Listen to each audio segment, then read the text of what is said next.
Hello दोस्त hello दोस्तों।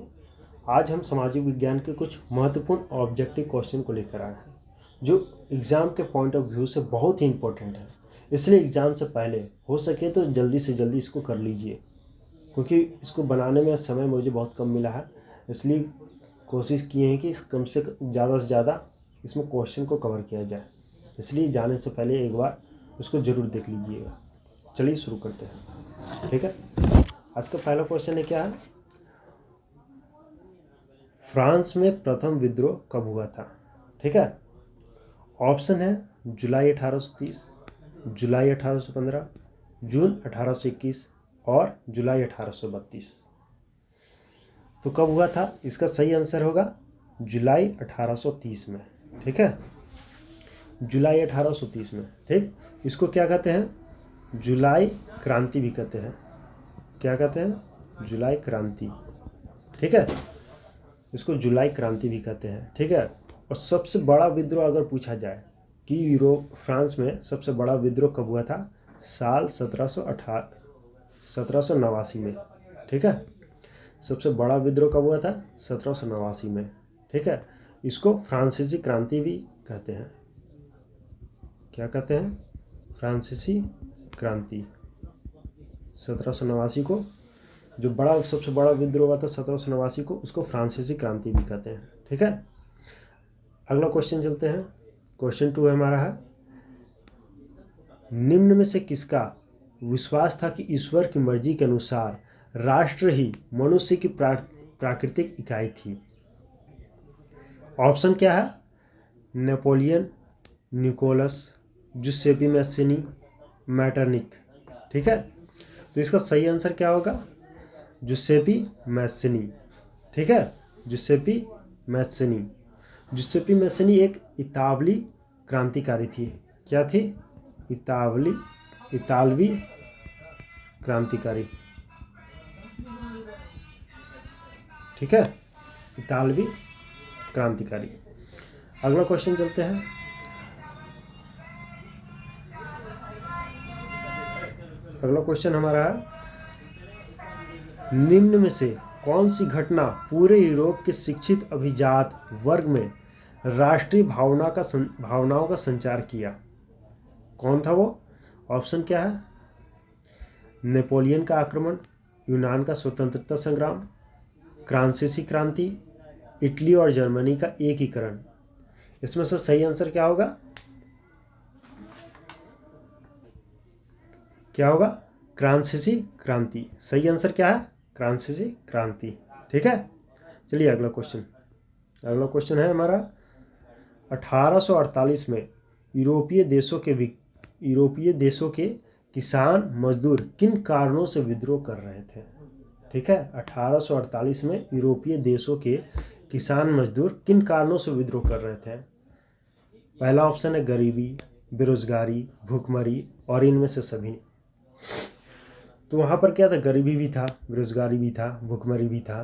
तो इन सभी कारणों से वो विद्रोह कर रहे थे। किसान और मजदूर वहाँ के सभी लोग, किसान और मजदूर वहाँ के सभी इन कारणों को लेकर विद्रोह कर रहे थे। आंसर क्या होगा, इनमें से सभी। ठीक है, अगला क्वेश्चन देखते हैं।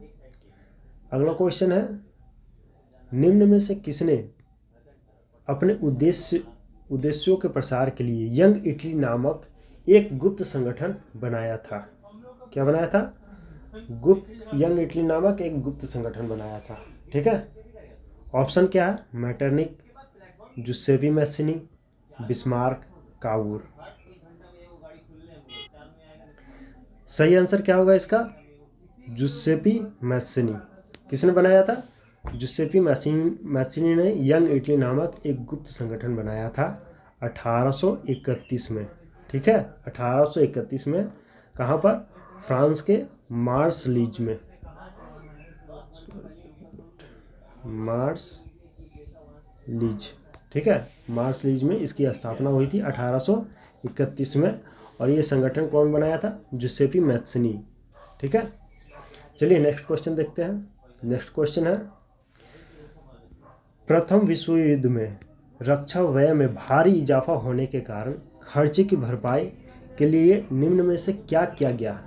ठीक है, ऑप्शन है हमारा, युद्ध के नाम पर कर्ज लिए गए, करों में वृद्धि की गई, सीमा शुल्क बढ़ा दिया गया, इनमें से सभी। सही आंसर क्या होगा हमारा? इनमें से सभी।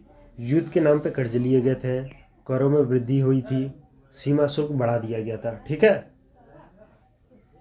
अगला क्वेश्चन देखते हैं। नेक्स्ट क्वेश्चन हमारा है, 7वां क्वेश्चन हमारा है, महात्मा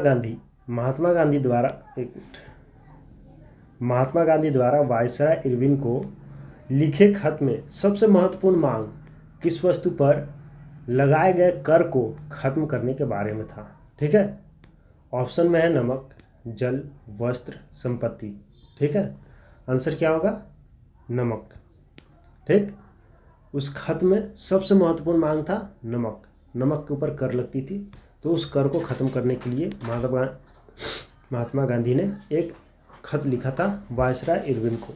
उस खत में और भी इम्पोर्टेंट चीज़ थी, लेकिन सबसे ज़्यादा इम्पोर्टेंट क्या था? नमक पे कर लगना। ठीक है, वैसे और भी क्या क्या था? ज़मीन के राजस्व में कमी करने के लिए, नागरिक प्रशासन और सेना पर होने वाले खर्च को 30% तक कम करने के लिए। वैसे और भी कुछ कुछ डिमांड थे उसमें। ठीक है, अगला क्वेश्चन हम लोग चलते हैं। अगला क्वेश्चन है, हिंदू स्वराज नामक पुस्तक के लेखक कौन है? ठीक है, ऑप्शन है doctor Bhimrao Ambedkar, doctor Zakir Hussain, Mahatma Gandhi, Jawaharlal Nehru. Answer क्या हो जाएगा हमारा? महात्मा गांधी। ठीक है, हिंद स्वराज की पुस्तक के लेखक कौन है? महात्मा गांधी। ठीक, नेक्स्ट क्वेश्चन की ओर चलते हैं। जर्मनी के एकीकरण का श्रेय किसे दिया जाता है? जर्मनी के एकीकरण का श्रेय किसे दिया जाता है? ऑप्शन हमारा William Frederick Lewis, Heinrich Himmler, Otto von Bismarck, Adolf Hitler. ठीक है, इसका आंसर क्या हो जाएगा? इसका सही आंसर होगा ऑटो वन बिस्मार्क। ठीक है, जर्मनी की एकीकरण का श्रेय किसे दिया जाता है? ऑटो वन बिस्मार्क को। ठीक है, नेक्स्ट क्वेश्चन की ओर चलते हैं। नेक्स्ट क्वेश्चन है, चौरी चौरा कांड किस वर्ष हुआ था? चौरी चौरा कांड किस वर्ष हुआ था? 1820, 1819, 1821 और 1822। कौन सा ईयर था उसमें? सही आंसर क्या है इसका? 1922। ठीक है, 4 फरवरी 1922 को ये कांड हुआ था। कहाँ हुआ था? गोरखपुर जिले में। गोरखपुर, ठीक है, गोरखपुर जिले में हुआ था। और ये घटना कब हुई थी? असहयोग आंदोलन के दौरान हुई थी। कब हुई थी? असहयोग आंदोलन के दौरान चौरी चौरा कांड हुआ था। कब हुआ था? 1922 को। ठीक है, अगला क्वेश्चन चलते हैं हम लोग। पवन द्वारा मैदान अथवा ढालू क्षेत्र से मृदा को उड़ा ले जाने की प्रक्रिया को क्या कहा जाता है? ठीक है, ऑप्शन क्या? पवन अपर्दन, चादर अपर्दन, मृदा अपर्दन, परतदार अपर्दन। ठीक है, सही आंसर क्या होगा इसका? मृदा अपर्दन। ठीक है, सही आंसर क्या होगा? मृदा अपर्दन। ठीक, अगला क्वेश्चन चलते हैं। उत्पत्ति के आधार पर संसाधनों को 2 भागों में विभाजित किया जाता है, उनके नाम हैं। उनके नाम क्या है? उत्पत्ति के आधार पर, क्या? उत्पत्ति के आधार पर संसाधनों को 2 भागों में विभाजित किया जाता है, उनके नाम क्या है? ऑप्शन में है हमारा नवीनकरणीय और अनवीनकरणीय, राष्ट्रीय और अंतर्राष्ट्रीय, जैव और अजैव, विकसित और संचित। इसका सही आंसर क्या होगा? जैव और अजैव। ठीक है, उत्पत्ति के आधार पर। ठीक है, अगला क्वेश्चन चलते हैं। निम्न में से किस मृदा को रेगुड़ मृदा भी कहा जाता है? ठीक है, कौन सा मृदा? रेगुड़ मृदा। ठीक है, ऑप्शन है जलोढ़ मृदा, काली मृदा, लेटराइट मृदा, लाल और पीली मृदा। सही आंसर क्या होगा इसका? लेटराइट मृदा। ठीक है, रेगुड़ मृदा किसको कहते हैं? लेटराइट मृदा को। ठीक है, अगला क्वेश्चन चलते हैं हम लोग। जून 1922 में ब्राज़ील के किस शहर में प्रथम अंतर्राष्ट्रीय पृथ्वी सम्मेलन का आयोजन किया गया था? ठीक है, पृथ्वी सम्मेलन का आयोजन किया गया था 1922 में। ब्राज़ील के किस शहर में प्रथम अंतर्राष्ट्रीय पृथ्वी सम्मेलन का आयोजन किया गया था? ऑप्शन है Campos Jordao, Sao Paulo, Curitiba Parana, Rio de Janeiro, Salvador. ठीक है, इसका सही आंसर क्या होगा? Rio de Janeiro. ठीक है, सही आंसर क्या? Rio de Janeiro. किस शहर में हुआ था? रियो डी जेनरियो, ब्राज़ील के रियो डी जेनरियो में हुआ था। ठीक है, इसका सही आंसर क्या होगा? पठारी। ठीक है, देश के क्षेत्रफल का लगभग 27% हिस्सा खनिज, जीवाश्म ईंधन और वनों के अपार संचय के रूप में किस क्षेत्र में जाना जाता है?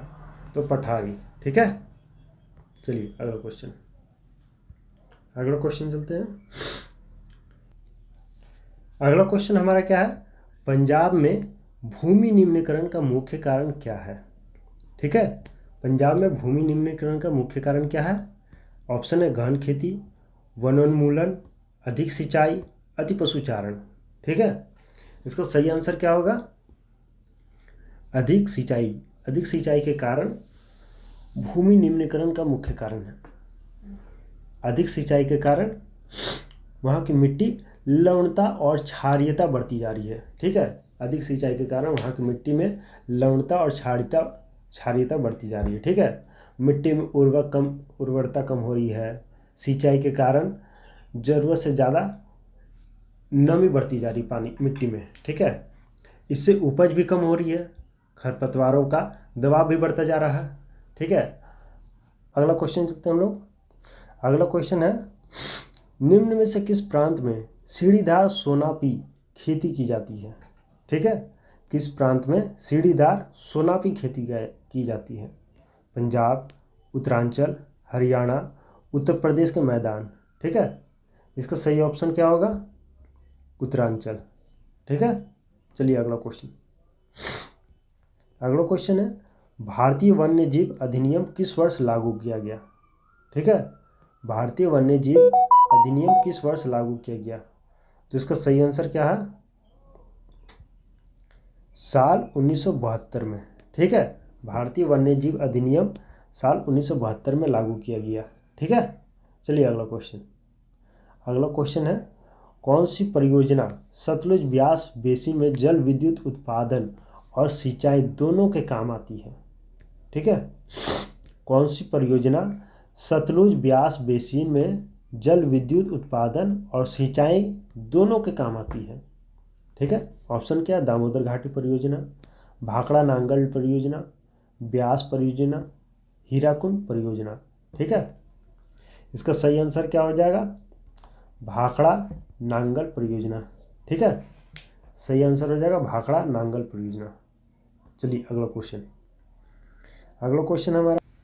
क्वेश्चन हमारा है, दुनिया भर में जल की कमी किन कारणों से बढ़ रही है?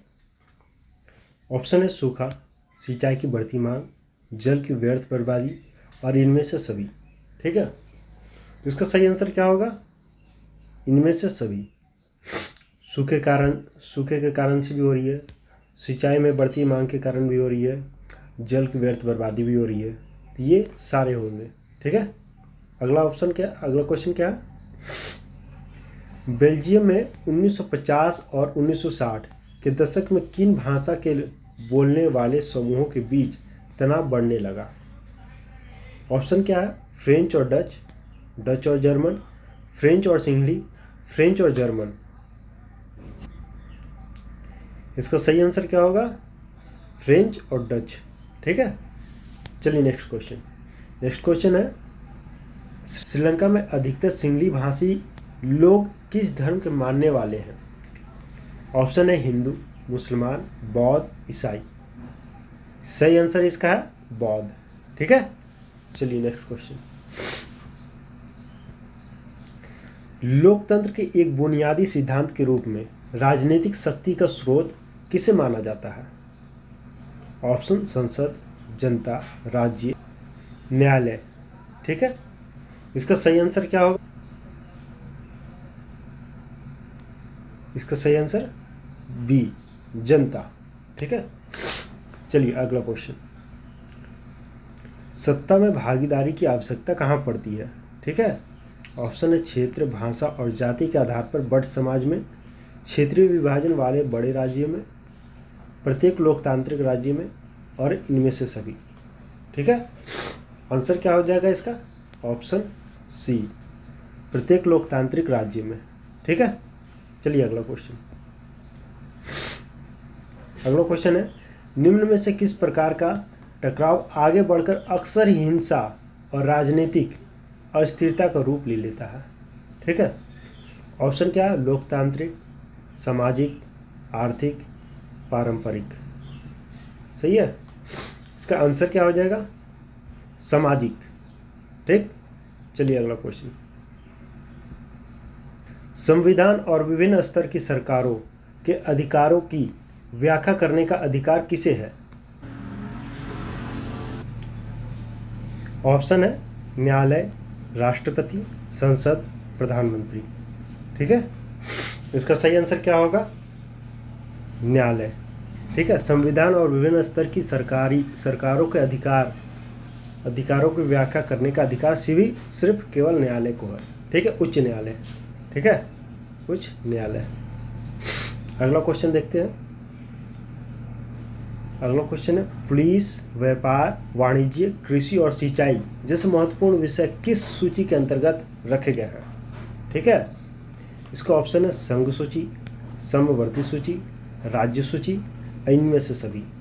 इसका सही आंसर क्या होगा? ऑप्शन सी, राज्य सूची के अंतर्गत। ठीक है, चलिए अगला क्वेश्चन देखते हैं। अगला क्वेश्चन है, केंद्र शासित प्रदेश वाले इलाकों का शासन चलाने का विशेष अधिकार किस सरकार को प्राप्त है? ठीक है, ऑप्शन है केंद्र सरकार, राज्य सरकार, स्थानीय सरकार और इनमें से सभी। इसका सही आंसर क्या होगा? इसका सही आंसर हो जाएगा केंद्र सरकार।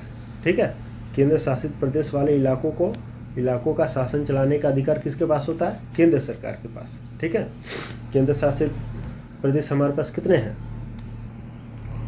अभी भारत में केंद्र शासित प्रदेश कितने हैं? टोटल 8। कौन कौन से? दिल्ली, अंडमान, चंडीगढ़, दादर व नागर हवेली और जम्मू कश्मीर, लद्दाख, लक्षद्वीप और क्या?